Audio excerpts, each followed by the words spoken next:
kawan-kawan semua ya. Halo. Sebentar ya.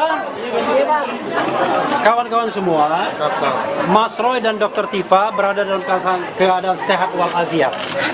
Kami tim hukum memprotes agar mereka tidak dibawa ke rumah sakit karena tidak ada pentingnya, tidak ada indikasi mereka sakit dan harus dibawa ke rumah sakit.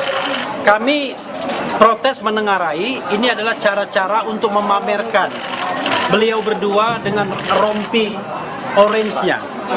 Seperti ada glorifikasi. Nah, karena itu kami mohon sekali ya, biar kita menghormati masing-masing. Kami tidak ingin klien kami kemudian difoto, divideokan dalam kondisi yang sesungguhnya tidak layak. Beliau adalah pejuang.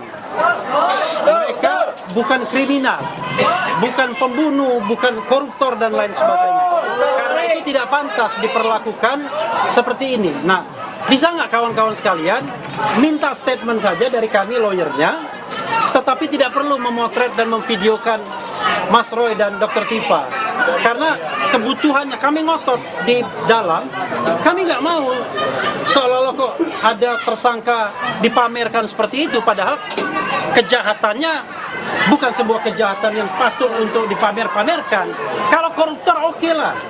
Ini ada perbedaan pendapat mengenai kebebasan berpendapat baik secara lisan dan tulisan.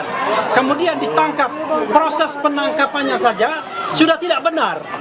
Coba bayangkan, tidak ada surat ya. Ini langsung statement ya. Tidak ada surat yang diberikan sebagai pengingat.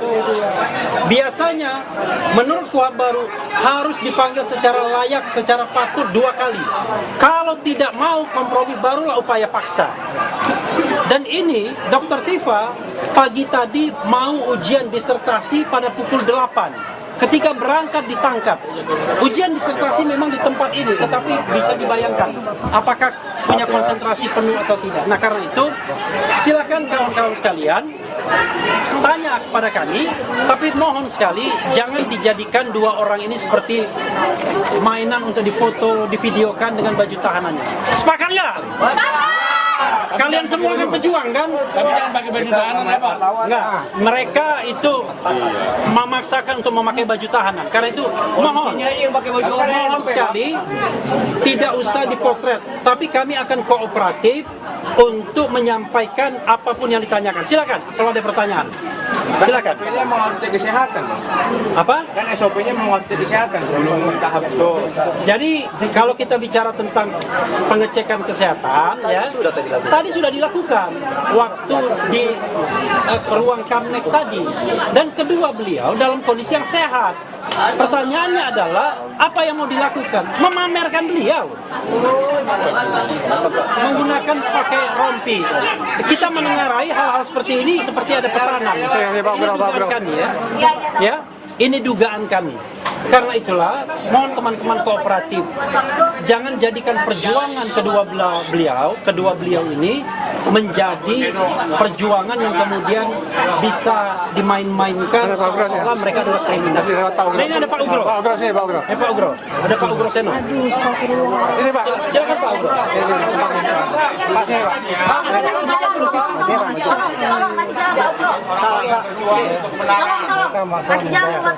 Pakai baju rompi itu Pak.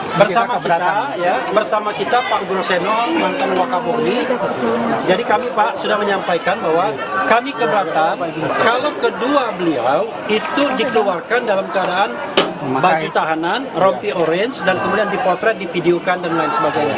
Tapi kalau kalian wartawan mau menanyakan sesuatu, akan kami jawab dengan sebaik-baiknya dan sejelas-jelasnya. Karena kami sudah ribut di dalam, sudah negosiasi di dalam, mereka tetap memaksakan keluar dengan rompi orange. Karena itu kami tidak mau. Mereka bukan kriminal, ya kan? Mereka adalah pejuang, orang-orang yang berpendapat di ranah kebebasan akademik dan kebebasan konstitusional. Karena itu tidak pantas diberlakukan seperti kriminal pada umumnya. Pak, kalau kami tidak bisa ngambil gambar yang pakai kamera HP, yang selain wartawan juga tidak boleh? Semuanya. Yang HP juga tidak boleh. Ya, mohon kawan-kawan yang HP juga jangan mengambil gambar. tolong jangan dicolong gambarnya. Nanti kita akan investigasi juga nih. Ya. Jadi ini tidak menghalangi. Kan bebas pers, Pak. Kawan-kawan.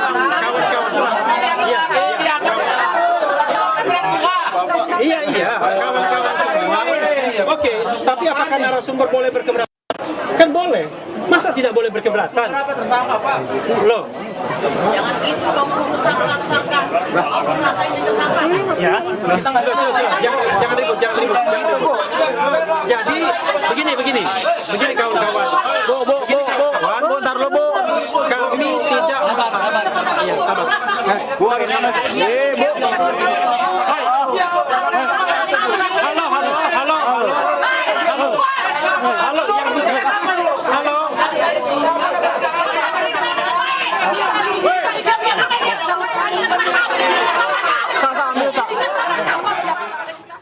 Halo, hei. Yang Rustam. Sebentar. Tolong. Rustam, jangan ribut ya. Jangan mengganggu kita semua. Oke, ya. Tolong. Ini untuk Dr. Tifa dan Dr. Mas Roy. Untuk Mas Roy ya. Oke. Nah, sekarang silakan Anda mengajukan pertanyaan. Saya tambahkan dulu ya tadi yang disampaikan. Jadi tadi kita itu sebenarnya beliau itu akan dibawa untuk diperiksa. Nah, kita kan ada pilihan, periksa di dalam juga bisa atau periksa di luar juga bisa. Tapi di sini dipaksakan untuk dibawa ke Kramat Jati. Jadi untuk itu ya kita keberatan di situ. Karena yang bersangkutan juga di Kamnek tadi juga ada diperiksa. Jadi untuk itu kita keberatan, kita nego akan kita sampaikan seperti yang Pak Refli sampaikan tadi itu. Jadi Anda sepakat semua untuk itu. Ya, gitu ya. Jadi silakan bapak-bapak semua, ibu-ibu semua, kawan-kawan semua mengajukan pertanyaan sebanyak-banyaknya, seluas-luasnya. Kami akan menjawab. Dan kemudian ada Pak Ugroseno, mantan Wakapolri di sini juga. Silakan. Tapi setelah itu kita bubar dan kemudian biarkanlah Dr. Tifa dan Mas Roy itu diperiksa dengan beradab, dengan keadaban, bukan sebagai bahan yang kemudian ingin dipertontonkan. Mohon maaf gitu ya. Silakan. Tapi dari kepolisian sebenarnya sudah menetapkan beliau sebagai tersangka tidak sih Pak? Pada saat ini, sehingga mau ada sehingga tidak mau dikeluarkan dengan rompi orange. Dia tersangka kan sudah sejak tanggal 13 November. Pertanyaannya adalah, yang kita katakan ini adalah apakah dia melakukan sebuah kejahatan yang pantas untuk ditangkap? Itu kan persoalannya. Tapi kan Pak, P21 apa udah keluar belum P21-nya? Kita tidak tahu P21 keluar atau tidak, tetapi intinya kita sedang memprotes proses penangkapan yang tidak proper, tidak sesudah dikukat. Nah, bayangkan ditangkap saja sudah tidak layak, apalagi dalam tanda kutip dipamerkan. Itu yang kemudian kita merasa berkeberatan. Karena mereka ini bukan kriminal. Anda bisa bayangkan, kalau koruptor sih saya nggak mau pusing, pembunuh nggak pusing. Ini orang yang meneliti dokumen publik, yang kemudian dokumen publik itu dipakai untuk jabatan-jabatan politik 5 kali. Dan kemudian ditersangkakan, dianggap melakukan pencemaran nama baik. Padahal kita tahu undang-undang tidak mengatakan demikian. Oke, ada lagi nggak? Berarti sampai saat ini belum ada P21 Bapak ditunjukkan sama kepolisian Pak? Sampai sekarang ini kita belum menerima surat formal atau pemberitahuan apapun bahwa ada P21, tetapi secara informal mereka mengatakan akan melakukan penyerahan pada